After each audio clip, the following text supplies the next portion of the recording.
Alright, this is a video on decision making in Deadlock. I'm recording this off the rip, so please don't get mad at me, please. Deadlock is fundamentally a zero-sum game. It's about giving your opponent chores to do, whether that means clearing waves, going back to base and healing, or simply making them question what they should be doing. Time is this game's most precious resource, and by making your opponent waste their time giving them chores, you are gaining an advantage. I think this is part of the reason why movement is such a big deal in this game. Not only can you get around the map faster and rotate, but by doing that, you're creating pressure and giving your opponent chores. So I want to start with a very simple example. Here I am in lane, we're blasting the Celeste. Oh, we killed her, and now she can't play the game. We've given her the chore of dealing with life. That puts you at a huge advantage. Go push your wave, hit the tower, farm their side of the farm. Of course, you have to use your judgment in that snapshot of time to find and determine your best course of action. But fundamentally, by killing the Celeste, we've given ourselves a huge advantage and wasted their time and given them the massive chore of waiting. I think this is also partly why items like Healing Right are so powerful during the laning stage. You give yourself more uptime, therefore you simply can do more things. You're buying yourself time by giving yourself more up time. You feel me? Now let's do an example from one of Deathy's games. This is from his video explaining every thought in my Eternus 6 game. We're going to listen to him first, and then I want to reframe it in this chores framework, and hopefully that will kind of illustrate what I'm talking about in a different way. But if you look at the minimap here, right? Our mid lane is getting pushed to our walker. The left lane is getting pressured, but my Geist is not like pushing up all the way. There's actually nobody dealing with it, so Geist could have potentially pressured this walker, and it would have been good. But anyway, she's not. And so we don't really have any reason to like go this far. So my Shiv is way too deep.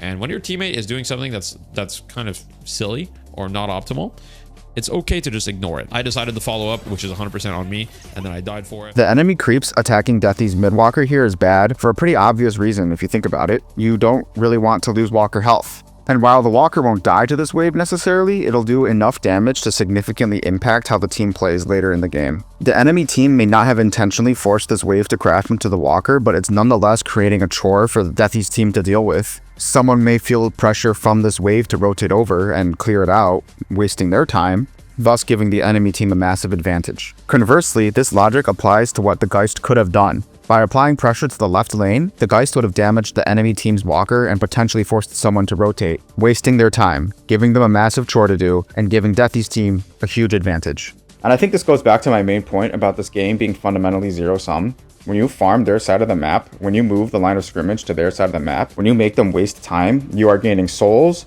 you are gaining map knowledge, you are gaining map space, and you are gaining the most valuable resource, time. And finally, here's another example to show what I mean by wasting your opponent's time.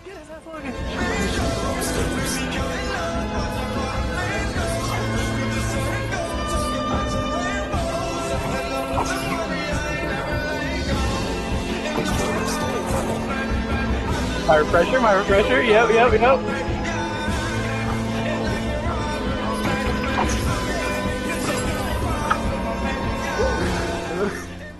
Of course, my chores framework ignores a lot of the micro game, and it simplifies a lot of decision making, and there are definitely exceptions to a rule as broad as this. But if you're having trouble making decisions in this game and deciding what to do next, this could be a helpful framework for you. Bye!